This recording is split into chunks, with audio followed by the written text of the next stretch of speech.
Muy buenas. Hoy vamos a analizar a fondo una norma súper importante que acaba de salir del horno, el Real Decreto Ley que fija las subidas salariales para todo el personal del sector público. Ojo, porque esto afecta a muchísima gente, así que vamos a explicarlo todo punto por punto para que no quede ninguna duda.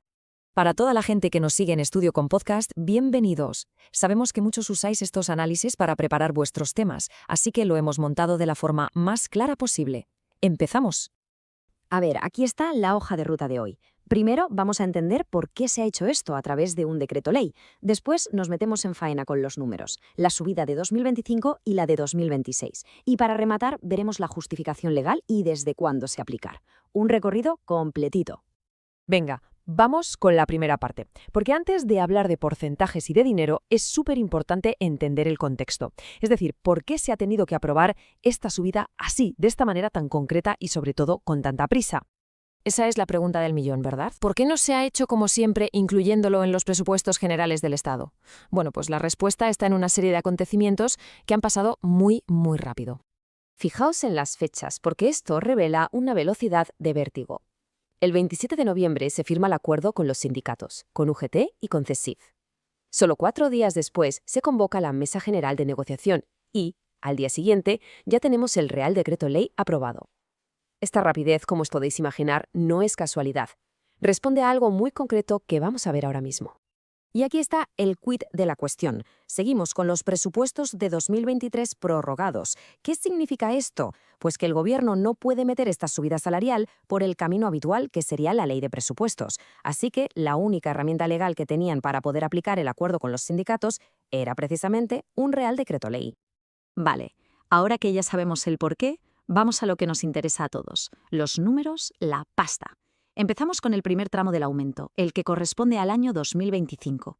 La cifra clave para 2025 es esta, un 2,5%. Pero ojo, que lo más importante es que es una subida consolidable. ¿Y esto qué quiere decir? Pues que no es una paga extra que se cobra una vez y ya está. No, este aumento se mete en el salario base y se queda ahí para siempre. Y además servirá de base para calcular las subidas de los próximos años. Vamos a desmenuzar esto. Lo primero, como decíamos, consolidable. Súper importante. Segundo, tiene efectos desde el 1 de enero de 2025, o sea que aunque la norma se apruebe a finales de año, la subida cuenta desde el primer día del año. Para el personal del sector público estatal, esto se va a notar en la nómina de diciembre de 2025, donde recibirán un pago con todos los atrasos de todo el año.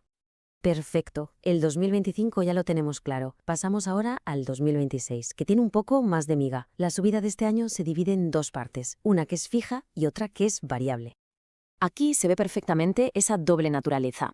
Por un lado tenemos un 1,5% que es fijo, que está garantizado para todo el mundo, y por otro se podría sumar un 0,5% más, pero este depende de un factor externo, la inflación, lo que conocemos como el IPC.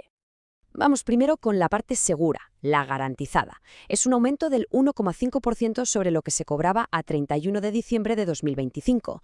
Y al igual que la anterior, esta subida también es consolidable y empieza a contar desde el 1 de enero de 2026. Y ahora la parte variable. ¿Cómo funciona esto? Pues es bastante sencillo en realidad. Si la inflación de todo el año 2026 acaba siendo igual o más alta que el 1,5%, entonces se activa esta subida extra del 0,5%. Eso sí, este pago no sería inmediato, se cobraría en el primer trimestre de 2027, que es cuando ya se conocen los datos oficiales. Bien, ya sabemos el qué y el cuánto. En esta última parte vamos a ver el esqueleto legal que sostiene todo esto. Es fundamental para entender hasta dónde llega esta norma. Volvemos un poco a la forma, pero ahora desde el punto de vista legal. ¿Qué justificación da el propio texto para usar un Real Decreto Ley? Y sobre todo, ¿quién se beneficia de esta subida? ¿A quién le afecta? Pues mira, el propio decreto lo deja bien claro, citando directamente la Constitución. La justificación es la extraordinaria y urgente necesidad. ¿Y cuál es esa urgencia? Pues cumplir el acuerdo firmado con los sindicatos, algo que no podía esperar a que se tramitaran unos nuevos presupuestos por culpa de la prórroga. Y aquí viene un punto clave, de los más importantes.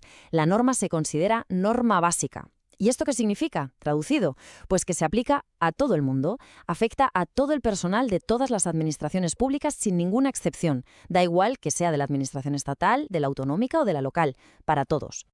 Y para ir cerrando, un dato final pero crucial: su efectividad.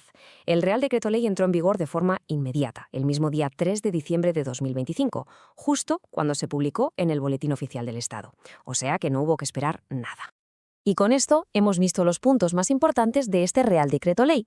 Por supuesto, el texto tiene mucha más chicha y detalles. Más adelante estudiaremos más en profundidad cada artículo. Suscríbete a Estudio con Podcast para no perder